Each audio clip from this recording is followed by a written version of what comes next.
Today's story is about a man who lost everything in about 3 months. Marriage, house, savings, even his own sister. And instead of spiraling, he went quiet. Stopped talking, started working, and 2 years later he had a house and a business he was about to own outright. And the second word got out that he was doing okay, every single person who abandoned him showed up at once with their hands out. What he did is the reason I love this channel. Get comfortable. This one builds slow, but the payoff is worth every second. After my divorce, I worked non-stop and finally closed the deal on a house. Then my sister, who sided with my ex in court, showed up with her kids expecting to live there. But I refused and kept my distance. I'm 34, male, and I want to be upfront about something before I get into this. I'm not naturally a share your feelings on the internet type of person. I'm a mechanic. I fix cars for a living. I troubleshoot problems, apply solutions, and move on. But enough stuff happened over the last couple of years that it felt wrong to just sit on it, so here we are. I'll start with the setup so you understand what I was working with. I'd been married 6 years to a woman I'll call Nicole. We met in college, stayed together after graduation, got married at 26. Nothing fancy about any of it. I had a decent job at a local garage. We rented a house in an okay neighborhood. We had plans. The usual ones. Buy a place eventually. Maybe kids down the road. Build something together. Our marriage wasn't a romance movie. It was normal. Sometimes good, sometimes boring, sometimes tense. I thought we were solid, though. I worked, paid the bills, came home. I fixed things around the house when they broke. I wasn't some perfect husband, but I showed up. Every day. Thought that counted for something. Turns out I figured wrong. 2 years ago, I left work early on our anniversary. I had flowers, dinner reservations lined up, the whole thing. Came home through the front door and walked straight into something I'll never fully shake. Nicole and our neighbor, in our bedroom. The look on her face when she saw me standing in the doorway wasn't embarrassment or guilt. It was annoyance. Like I'd interrupted something I had no right to be upset about. That look told me everything I needed to know about where our marriage had actually been for a long time. The weeks after that were rough in a way I wasn't prepared for. Nicole kept going back and forth between fake apologies and acting like I was overreacting. Said it was a one-time slip, said we could work through it. I crashed at my buddy Mike's place and spent about 10 days going back and forth in my head, replaying 6 years of marriage, looking for the version where things made sense. Part of me almost convinced myself it was salvageable, which tells you a lot about where my head was at the time. Then I found the texts. Not from that week, not even from that month. Going back most of the year. She'd been seeing this guy, and then probably at least one person before him, for most of our marriage. Maybe from the start. The whole thing had been built on something that wasn't real. I'll never know the full extent of it, and at some point I made a conscious decision to stop wanting to know. The divorce was ugly. Her lawyer was one of those guys who makes you feel like an inconvenience just by breathing the same air as him. He went after everything, including a car I'd owned since before Nicole and I even met. My lawyer was decent enough, but I could barely afford him, and I think he knew it. I got out alive, but barely. I lost the house. The lease had her name on it. I lost most of what we'd saved together.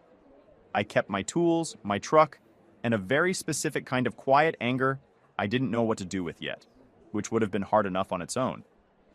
But the real gut punch came from my sister, Dana.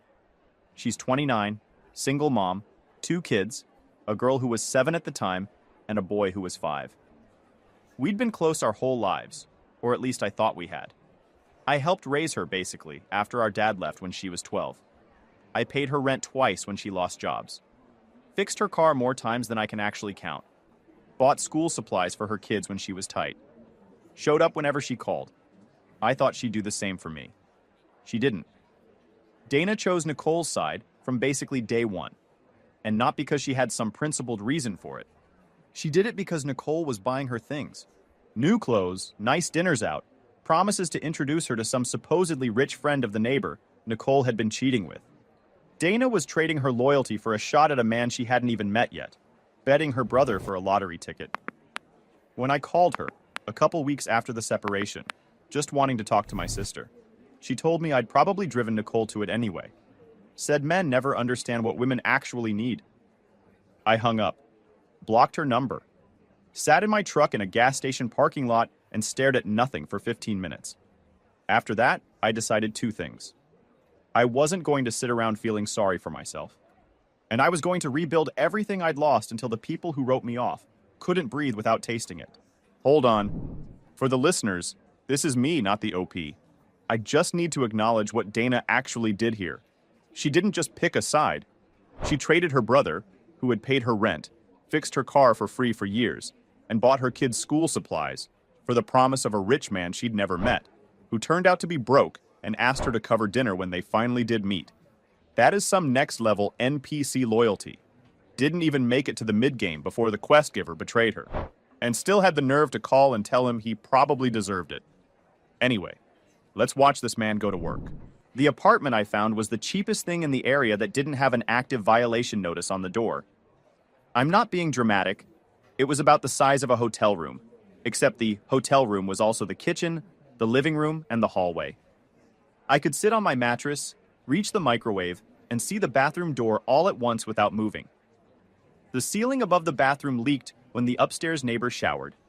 The place smelled like the previous tenant had been running some kind of cat commune in there, and nobody had cleaned up after anyone.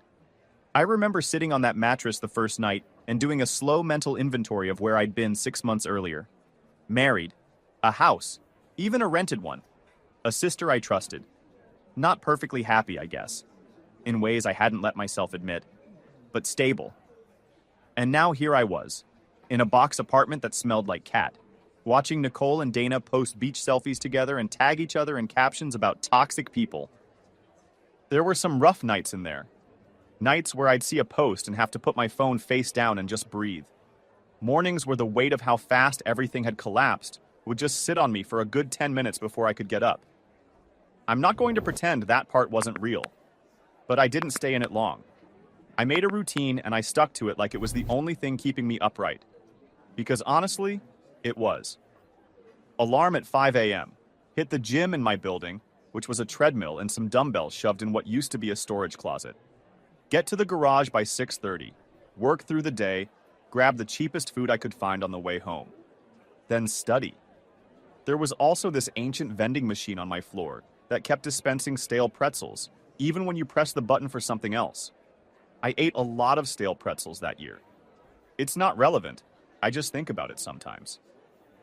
I'd enrolled in online business and accounting classes about a month after moving into the shoebox. I figured if I was going to rebuild, I should actually understand how money works. I hadn't been a great student in high school, and trying to process accounting principles after a 10-hour shift at the garage was genuinely brutal. Failed my first practice exam so bad that my online tutor called me to ask if I was doing okay. I told her I was fine and asked her to walk me through accrual accounting again from the top. She did. I stayed up past midnight running through the material until it started to click. Weekends, I picked up side jobs. Oil changes, brake jobs, alternator swaps, basic work I could do in parking lots with a basic tool set. Cash only. Not strictly above board, but I needed every dollar. Each one went straight into a savings account I refused to touch. My boss at the garage, I'll call him Rick, had owned the place for almost 30 years. Old school guy, priced jobs on gut feeling, kept paper invoices, didn't trust anything invented after 1995. Around month 6, he started handing me more responsibility. Ordering parts, managing the schedule, handling customer calls. I didn't ask for any of it. He just noticed I was running things anyway and made it official. By month 8 or 9, I was basically managing the shop while Rick supervised from the back office, which in practice meant he played solitaire while I handled everything else. The progress in my savings account was slow, but it was real. I'd check the balance every Sunday morning and do the math on how many more months it'd take to hit my down payment target. Some weeks the number barely moved. Other weeks I'd had a good run of side jobs and could actually see it climbing. It became the thing I looked forward to most, which probably says something about what that period of my life was like socially, but whatever. I had a goal. Goals don't ask you how your weekend was. One night after closing, he asked me what was driving all of it. Not in a nosy way, more like genuine curiosity. The kind from a guy who's seen a lot of people come through a garage and can tell when someone's running towards something rather than just running. I thought about giving him the whole story. The cheating, the sister, the apartment that smelled like someone else's life. Instead, I just said I was trying to buy a house. He nodded. Said there was nothing better than owning your own place. No landlord, no rent going up every year, nobody's name on it but yours. Said it like it was simple, which I guess to him it was. That conversation meant more than he probably realized. In a world where everyone around me seemed to think I was somehow the problem in my own marriage, having someone just say, "Good goal, keep going, no agenda, no conditions attached," that stuck with me. About 6 months later, I put together a spreadsheet. 6 months of job data from the shop, which services were actually profitable, which customers came back, which suppliers were giving us good rates, and which were taking advantage. Just basic stuff I'd picked up in class. Nothing fancy. I showed it to Rick one evening after we'd locked up. He looked at it for a long time. Asked where I'd learned to do it. I told him night classes. He scrolled through the whole thing without saying anything, then set the laptop down and told me he'd been thinking about selling the shop when he retired. Always figured he'd just close it rather than deal with finding a buyer. But if I was interested in buying him out someday, we should talk about it. I told him I didn't have anything close to that kind of money. He waved it off. Said we'd work out a payment plan. Give me a bigger cut of profits now, have some of that count toward an ownership stake. He'd rather sell to someone who actually showed up than watch a corporation gut the place and fire everybody. That night, I went home and added a second goal to my list. Not just the house. The garage, too. Pause for a second. This is me jumping in, not the OP. I want everybody to understand the full picture here. This man got divorced, wiped out, betrayed by his sister, and moved into a cat-scented shoebox. And his response was to immediately start taking night classes in business and accounting. He turned "I'm sleeping on my buddy's couch" into a hostile corporate acquisition. That's not a healing journey. That's a revenge arc with a tax strategy. Meanwhile, Nicole was spending her settlement trying to keep the attention of a man who was already 2 steps out the door. The universe is about to balance the books on everybody in this story. Stay with me. About a year into the grind, word started filtering back to me through Mike, a buddy from before the divorce who was still loosely connected to Nicole's extended circle, that things weren't going great on the other side of this story. The neighbor Nicole had been sleeping with had moved on to someone else roughly 2 months after our divorce finalized. Turns out he wasn't looking for anything serious. He just liked wrecking other people's situations and moving along. Nicole had apparently spent most of her settlement trying to keep his interest. Dinners, trips, new things. Didn't work. He was gone. And Dana's supposedly rich sugar daddy, the guy Nicole had promised to introduce her to, completely fictional. Broke as they come. He'd been pretending to have money to get into certain clubs. When Dana actually met him, he suggested they split dinner. She paid. I imagine that was a fun moment of clarity for her. The shopping slowed down. The Instagram posts stopped. Dana had quit her steady job at an insurance office, figuring she was about to land a rich guy. Now she was trying to get anything that'd hire her. Nicole was back at her mom's place. When Mike told me all this, I was in the middle of a brake job. I didn't say anything, didn't laugh, just nodded and kept working. But yeah, it felt good. Around the 14-month mark, Rick came into the shop on a Saturday, which he never did. Sat down on the stool by my workbench. Told me he and his wife were thinking about moving to Arizona earlier than planned. Her arthritis was getting worse, and the winters weren't helping. He wanted to accelerate the buyout. 2 years instead of 5. I'd take over as owner by the end of the year. I told him I was right in the middle of closing on a house. I'd spent 2 years saving every dollar that didn't go to rent or food, and I'd finally scraped together a down payment on a modest 3-bedroom in a decent neighborhood. Nothing fancy, but mine. So most of my liquid cash was committed. He waved it off. Said we'd adjust the structure. Bigger profit cut now, with part of that counting toward the ownership stake. We sat at my workbench for almost an hour after closing and mapped the whole thing out. By the time he left, I had a deal that would make me the owner of Rick's Auto by Christmas. I was 34, about to own a house and a business.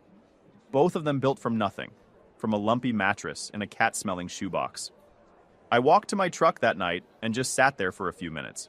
Not calling anyone, not posting anything, just sitting with it. My phone buzzed. Dana, texting from a new number she'd gotten. Seriously, you're just going to ignore me after everything I've done for you. Real mature. Everything she'd done for me. I typed back, busy with work, talk later, and put the phone down. Wait.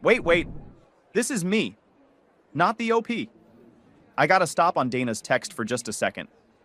After everything I've done for you. Let's do a quick audit of Dana's contributions to this man's life. She told him during his divorce that he probably deserved it. She publicly hung out with his cheating ex-wife while he was living off cheap food in a leaky apartment. She mocked him at a grocery store. That's the everything she did? Meanwhile, he'd paid her rent, fixed her car, bought school supplies for her kids. She's the person who shows up to a buffet she burned down, asking for a to-go box. With attitude. Anyway, watch what happens next.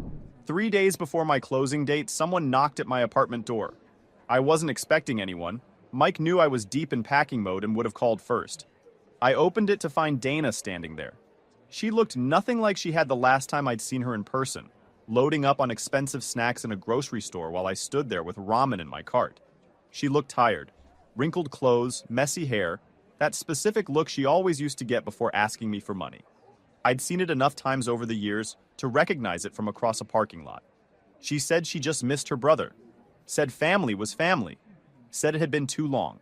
I reminded her that the last time we'd actually spoken in person, she'd been going on about Nicole's new diamond bracelet and how great Nicole's new boyfriend was, and how I should have paid more attention to my wife's needs. Her smile dropped. She said she'd been stupid, that Nicole had fed her lies and she'd believed them. She was sorry. Said it in that flat way people say sorry when they need something, and the apology is just the entry fee. I asked where Nicole was these days, whether she was still being generous. Dana looked at the floor, said they weren't really hanging out anymore. Nicole was going through some stuff. I asked what she actually wanted. That's when she noticed the boxes stacked everywhere behind me. Asked if I was moving. I told her I bought a house. Closing was last week. Her eyes changed. I saw it happen in real time, like a light flickering on. She asked how many bedrooms. 3, I said, knowing exactly where this was going. And she went right into the pitch. Her landlord was selling the building. End of the month, everyone had to be out. She'd been looking, but rent was impossible. The kids had nowhere to go. But if she could stay with me just temporarily, she'd help with bills once she found a new job. The kids would love having their uncle around. She made it sound almost reasonable. I said no. She cried. She brought up my niece and nephew. Said I was going to let them end up in a shelter over my own pride. Called me selfish and cold. The whole package. I laughed. Not because it was funny, more because I was looking at 2 years of my life and the sheer scale of the audacity in front of me. I told her I remembered where she was when I needed someone. When I was on Mike's couch. When I lost the house, the savings, everything I'd thought I was building. She was out shopping on Nicole's money and telling anyone who'd listen that I'd brought it on myself. She stuck her foot in the door when I tried to close it. Said she had nowhere else to go. Mom and Dad wouldn't take them. Nicole was gone. Her friends were full. I moved her foot. Closed the door. She knocked for about 5 minutes out there. I went back to taping boxes. Eventually, she gave up and left. I finished packing, turned off the lights, and figured that was the end of it. I should have known better. Okay, hold on. For the listeners, me again. I want everyone to appreciate what just happened. She showed up after a year of silence, after riding Nicole's wave for as long as it was fun, after mocking her own brother while he was buying ramen, and opened with, "I just miss you." Then pivoted to a free bedroom in under 60 seconds.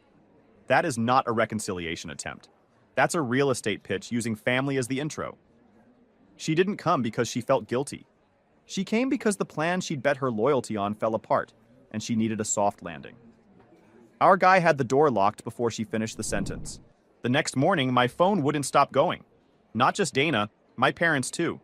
She'd driven straight to them the night before with a full story about how I was refusing to help her and the kids in their time of need. Sitting in my big empty house all by myself, not even picking up the phone. My mom left a voicemail about how she raised me better than this. Family helps family. Those poor children. My dad left one about how a man takes care of his family, and he was disappointed in me. I want to be real clear about something. I hadn't heard from either of them in months. Not during the divorce. Not when I was sleeping on Mike's couch trying to figure out how my life had fallen apart so fast. Not one phone call when I was eating ramen in a leaking apartment and trying to decide if I could afford both the night classes and the health insurance. Not once. But now that I had something worth taking, suddenly they had very strong opinions about my responsibilities as a son and a brother. I didn't respond to any of it. I had closing paperwork and a moving company to coordinate. Then I got a text from Nicole, my ex-wife. The woman who had been cheating on me for most of our marriage, who had helped turn my sister against me, who had burned through her settlement chasing a man who'd already checked out. She texted me about Dana, said she'd heard about the situation, said she was worried about Dana and the kids, said I had a whole house and was refusing to help, and that didn't sound like the man she married. I read it twice. Then I replied once, the man she married doesn't exist anymore. She killed him. Do not contact me again. Then I blocked her. That afternoon, the real estate agent called. We could close a day early if I wanted. I said yes. I didn't tell my parents or Dana about the change in plans. Let them show up at the empty apartment. I'd be gone. Moving day came. Mike helped me haul everything in. Security system went up that same afternoon. Cameras on every angle of the property. Motion alerts straight to my phone. That first evening, I sat on my back porch with a cold soda and looked up at the sky for a while. I'd been running for 2 years without really stopping to think about where I was running to. That night, I stopped and thought about it. It felt good. I posted a few photos of the house on social media. Simple caption, new chapter, new home. Nothing flashy. I knew Dana would see it. I knew my parents would see it. Part of me wanted them to. The response came fast. Friends I hadn't talked to in months congratulated me. Guys from the shop liked the posts. And then the private messages started coming in. My dad saying I was flaunting success while my sister struggled. My mom saying I was being needlessly cruel. Dana went on a full tear on her own page about how money changes people. Didn't tag me, didn't need to. Everyone knew. I didn't engage with any of it. I had a garage to run. About a week after moving in, I came home late from the shop. My porch light caught a figure sitting on my front steps in the dark. Took me a second to place her. Nicole. She looked nothing like the woman who'd been posting pictures of herself in jewelry and expensive restaurants 6 months earlier. Hair a mess, bags under her eyes. She said she didn't know where else to go. Said the neighbor had left. Took most of her stuff. She was back at her mom's place, and even that was getting rocky. She said she still loved me. Asked if I ever missed what we'd had. I thought about it for about 2 seconds. No, I said, and shut the door. Stood there in my own entryway and listened for a minute. She cried outside for a bit. Then I heard her car start. Then quiet. I didn't feel anything. She was just someone from before. A chapter that had ended badly and wasn't reopening. 2 days after that, my parents showed up unannounced. No call, just pulled up and knocked. Mom came in with her arms crossed. Dad had that look on his face he used to get when I was a teenager and had done something he considered embarrassing. They sat down and gave me the full speech. Dana was struggling. Family sticks together.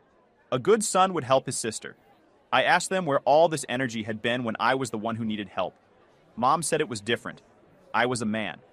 Dana had children. Men could handle things on their own. And there it was. The thing that had always been true in my family finally said out loud. I was supposed to be self-sufficient because that was my role. Dana got interventions and emergency family meetings because she had kids. I asked why Dana and the kids couldn't stay with them. They had a 4-bedroom house. Mom said they were too old for children running around. They needed their peace and quiet. So I needed to sacrifice mine so they could keep theirs. Got it. I told them I'd worked 80-hour weeks for 2 straight years to get this house. I took online classes after 12-hour shifts at the garage. I lived in a leaking apartment eating whatever was cheapest, and I did all of it without a single phone call of support from either of them. Dana made her choice. She could live with the consequences of it. Dad said I wasn't the son they raised. I told him he was right. The son they raised would have caved, would have let himself be guilted into opening his door to someone who had publicly called him the problem in his own marriage. That son let people walk all over him and called it being a good brother. That son was gone. And honestly, I wasn't sad about it. I held the door open. They looked at each other, then at me. Then they left. I locked up, stood in my living room, and took stock of where I was. House, business incoming, no debt I hadn't signed for myself. Nobody had any hold over me anymore. No guilt that still had any teeth. I'd built every single piece of this from nothing, by myself. And not one person calling me selfish had been there for any of it. The thing about rebuilding from zero is you find out pretty quickly who you actually are when nobody's watching, when there's no audience for it, when nobody's going to clap or tell you you're doing great or show up to help you move boxes. You just keep going because stopping means they were right about you. And they weren't. I knew they weren't.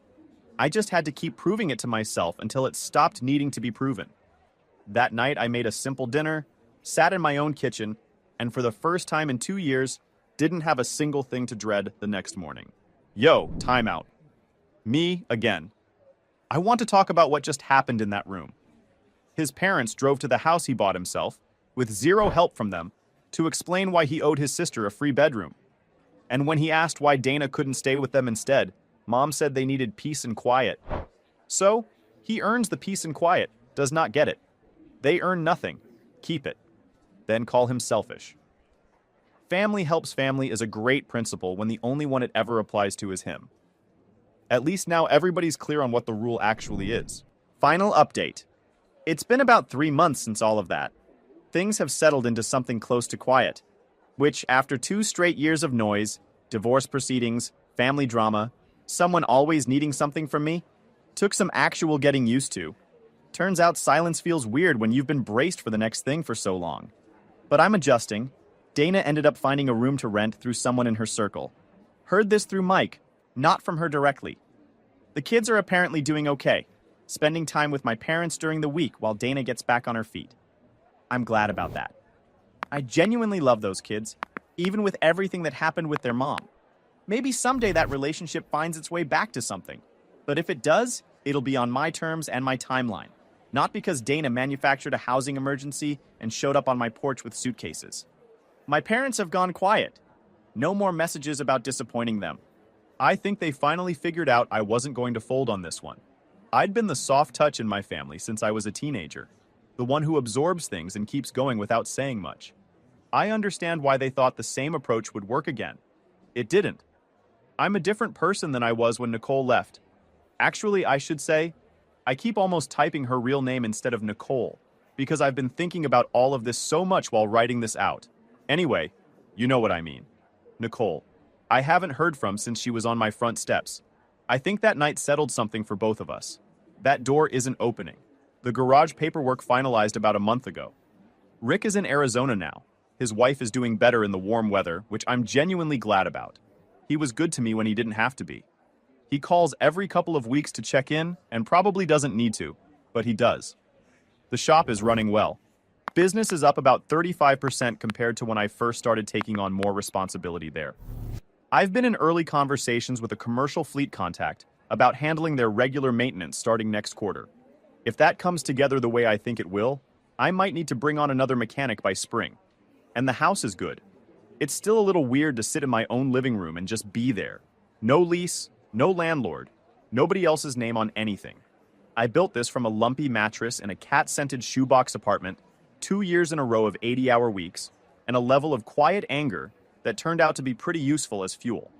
I think I turned out okay. So, if you've been through something like this, where the people who were supposed to have your back chose someone else and tried to make you the problem for not accepting it, what did you do? Did you eventually let them back in? Or did you cut the losses and move forward without them? Look, posting those house photos was a flex. But everything before that? He worked 80-hour weeks, took classes after 12-hour shifts, lived in a place where the ceiling leaked, and did all of it without one call of support from the people now calling him selfish. His sister traded his loyalty for a man she'd never met, who turned out to be broke. His ex showed up at his door after burning everything down. His parents wanted him to sacrifice his peace so they could keep theirs. The door stays locked. That's not cold. That's earned. Drop your take in the comments and subscribe if you haven't. New stories every day.